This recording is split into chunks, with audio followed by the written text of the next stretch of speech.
Good morning po sa ating lahat. Tayo po ay nagkaroon ngayon ng special message po regarding po dito sa ating Holy Week.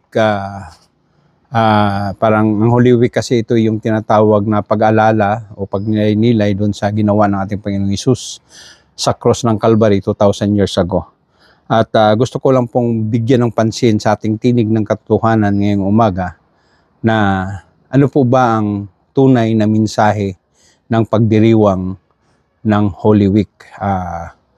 Ang mensahe po kasi ay binigyan pansin sa bansang Israel kasi nga sila po ay yearly o taon-taon ay nagkaroon ng handog, mga susunugin para patawarin sila sa kanilang kasalanan. Kaya nga pag binasa mo yung Book of Malakay, nagagalit ang Diyos kasi mga pilay, mga may kapasanan na mga hayop ang kanilang inaalay. Kaya talagang ang tao kasi ay likas talagang makasalanan. Gusto nila na yung mga bagay na hindi pakipakinabang ay ibinibigay nila sa Diyos. Kaya hindi ito accepted sa harapan ng Diyos kasi nga dapat walang kapintasan o galing sa kalooban yung perfect yung ibigay mo sa Panginoon. Kaya nga mayroong kasabihan pag ang isang tao ay parang pasaway o matigas ang ulo, ang sabi ng mga magulang, maglingkod ka kaya sa Panginoon para bang ang Diyos ay tapunan ng mga bagay na hindi perpekto. Ang Diyos ay tapunan ng mga bagay na hindi napakipakinabang. Mali po yung ganong pananaw. Kaya ngayong umaga, bibigyan natin ito ng pansin. Ano po ba ang mensahe ng Holy Week?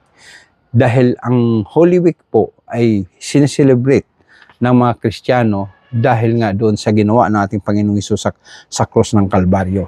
Nais ko lang pong basahin sa inyo dito sa Hebrew chapter 10, beginning verse 5 up. Ito po yung sinasabi.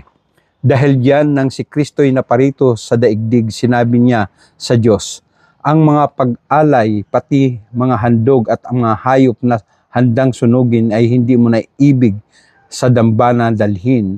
Hindi mo kinalugdan ang mga handog na sinunog at ang mga handog upang pawiin ang kasalanan, kaya't inihanda mo ang aking katawan upang maging handog.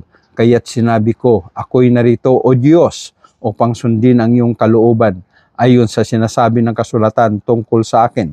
Sinabi muna niya, hindi mo nais na o kinakalugdan ang mga alay at handog na hayop, mga handog na susunugin at mga handog dahil sa kasalanan, kahit ito'y inihandog ayon sa kautusan. Sa kanya idinugtong, ako'y narito upang sundin ang iyong kalooban. Sa ganitong paraan, inalis nga ng Diyos ang unang handog at pinalitan ng handog ni Kristo. At dahil sinunod niya ang kalooban ng Diyos, tayo ginawang banal ni Hesukristo sa pamagitan ng minsanang paghahandog ng kanyang sarili, at iyon ay sapat na. Very clear po o maliwanag ang sinasabi ng Biblia na hindi pa ulit-ulit na handog. Minsanan ang ginawa ni Kristo, hindi mo pwedeng i-duplicate. Ngayon, may mga tao na nagpaparusa sa kanilang sarili, diniduplicate nilang ginawa ng Panginoong Hesus sa pamagitan ng pagpapahirap sa kanilang katawan o pagbubuhat ng mga cross o pagpapako sa kanilang sarili. Hindi nila naunawaan na minsanan lang ang handog ng ating Panginoong Hesus, at yun ay sapat na upang pawiin o alisin ang kasalanan sa sanlibutan. Kaya napakarumal-dumal po ang gumagawa nito sapagkat hindi na naunawaan dahil hindi sila si Kristo. Si Kristo lang po ang perfect offering and the throne of grace na maaring pumukaw o magbigay ng tunay na handog sa harapan ng Diyos. Kaya ngayong umaga, bibigyan natin ng pansin, hindi po nararapat na i-duplicate mo ang ginawa ni Kristo. Ang kailangan mo lang tanggapin yung kanyang ginawa na ang kasalanan mo at kasalanan ko, di ba? Yung sa Isaiah 53:6, sabi sa Isaiah 53:6, tayong lahat, di ba? Ito ako, makasalanan, ito yung aking kasalanan. Sabi ng Biblia, Tayong lahat ay parang tupang naliligaw, nagkanya-kanya tayo ng lakad. Ngunit inibig ni Yahweh na sa kanyang anak ipataw ang parusang dapat tayong tumanggap. Ibig sabihin, lahat ng kasalanan ko, lahat ng kasalanan lahat ng tao ay kinuha ni Kristo at isinamang ipinako sa krus upang patunayan sa iyo na hindi mo na kailangan paghirapan yung sarili mo. Hindi mo na kailangan yung sarili mo ay bibigyan ng pasakit upang ikaw ay magkaroon ng kapatawaran sa harapan ng Diyos. Simple lang, angkinin ang ginawa ni Kristo. Pag inangkin mo yan, ikaw ay magkaroon ng kapatawaran sa iyong sarili. At hindi lang yan, ikaw ay magkaroon ng tunay na karanasan upang ikaw ay magkaroon ng karapatan na maging anak ng Diyos. Kasi sapagkat sinasabi ng Biblia na ang sino mang sumampalataya sa Kanya ay bibigyan niya ng karapatan maging anak ng Diyos. Hindi ka naging anak ng Diyos dahil sumusunod ka sa mga tradisyon. Hindi ka naging anak ng Diyos dahil ginawa mo o dinuplicate mo yung ginawa ni Kristo. Naging anak ka ng Diyos sapagkat ay naniwala ka doon sa kanyang minsanang paghahandog at yun ay sapat na upang ikaw ay magkaroon ng kapatawaran ng kasalanan, ay sapat na upang ikaw ay ituring na anak ng Diyos, sapat na upang ikaw ay magkaroon ng tunay na katiyakan na makapasok sa langit. Sapagkat si Kristo'y nabuhay na magmuli upang patunayan na ang ginawa niya ay sapat na upang ikaw ay magkaroon ng puwang sa kalangitan, upang ikaw ay i-recognize ng Diyos na kanyang anak. Naging na-adapt tayo bilang anak ng Diyos dahil sa ginawa ng ating Panginoong Hesus. Ang kailangan lang, ang sabi nga ng Acts 4:12, sapagkat sa silong ng langit, ang kanyang pangalan lamang ang ibinigay ng Diyos na sukat na ikakaligtas ng tao. Walang ibang pangalan.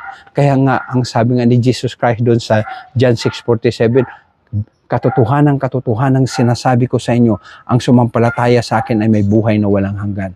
Kaya nga, dapat maintindihan ito natin upang hindi tayo parusahan ng Diyos.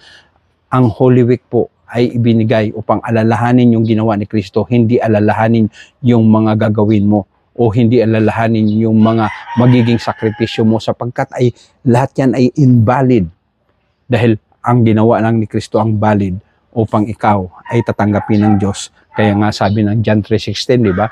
Gayon na lamang ang pagsinta ng Diyos sa sanlibutan. Kaya ibinigay niya ang kanyang kaisa-isang anak upang ang sinumang sumampalataya sa kanya ay hindi na mapahamak kundi magkaroon ng buhay na walang hanggan. Kaya mga magulang ko't kapatid, sa ating pagnilay-nilay itong araw na ito bukas hanggang sa Sunday, hindi po paulit-ulit na namatay si Kristo para sa iyo. Hindi po paulit-ulit na pinako si Kristo para sa iyo. Minsanan lang nang ibig sabihin, ang kasalanan mo ay kanyang tinubos at kailangan mo lang pagsisihan at talikdan ng kasalanan at tanggapin si Jesus bilang iyong Panginoon at sariling tagapagligtas. At ang sabi nga ng Biblia, your name is written in the book of life. Manalangin tayo. Sandaling panalangin, ito yung panalangin ng pagtanggap. Sumunod ka sa panalangin ito. Panginoon, maraming salamat sa umagang ito. Tunay nga po na naunawaan ko na ikaw, Panginoong Hesus, lang pala ang kailangan ko sa buhay. Hindi na kailangang i-duplicate ang iyong ginawa. Kaya, Panginoong Hesus, tinatanggap kita ngayon bilang aking Panginoon at sariling tagapagligtas. Pinagsisihan ko na po ang aking mga kasalanan. Patawarin mo ako. Salamat sa kapatawaran 2,000 years ago na binigay mo na ang iyong dugo ay nabuhos upang ako'y linisin, hugasan, patawarin sa lahat kong kasalanan. At sa oras na ito, Panginoong Hesus, tinatanggap kita bilang aking Panginoon. Pagharian mo aking buhay, ang aking pamilya, ang aking lahat ng ginagawa. At sa oras ding ito, tinanggap kita bilang aking tagapagligtas. Wala na akong ibang asahan na magligtas ng aking kaluluwa o magdala ng aking kaluluwa sa langit kundi ikaw lamang. Hindi relihiyon, hindi sinumang tao. At Lord, maraming salamat. At sa oras na ito, gusto ko lang pong sabihin na isulat mo ang aking pangalan sa aklat ng buhay sa langit. Maraming salamat sa umagang ito. Pagpalain ka ng Diyos sa ginawa mong desisyon. Kung yan ang desisyon mo, ang sabi ng Biblia, ikaw ay naging anak ng Diyos. Hindi ka naging anak ng Diyos dahil mayroon kang relihiyon, naging anak ka ng Diyos. Dahil sa ginawa mong desisyon ngayon na tinanggap mo si Kristo bilang iyong Panginoon at sariling tagapagligtas. Pag nilayan mo ang iyong desisyon ngayon, sapagkat ang araw na ito ang iyong spiritual birthday. Ibig sabihin, ngayon mo lang naunawaan na kailangan palang tanggapin si Kristo. Dahil maraming tao, kilala lang si Kristo sa isipan. Hindi nila tinanggap si Kristo sa kanilang buhay as their Lord and personal Savior. Maraming salamat po sa umagang ito. To God be the glory.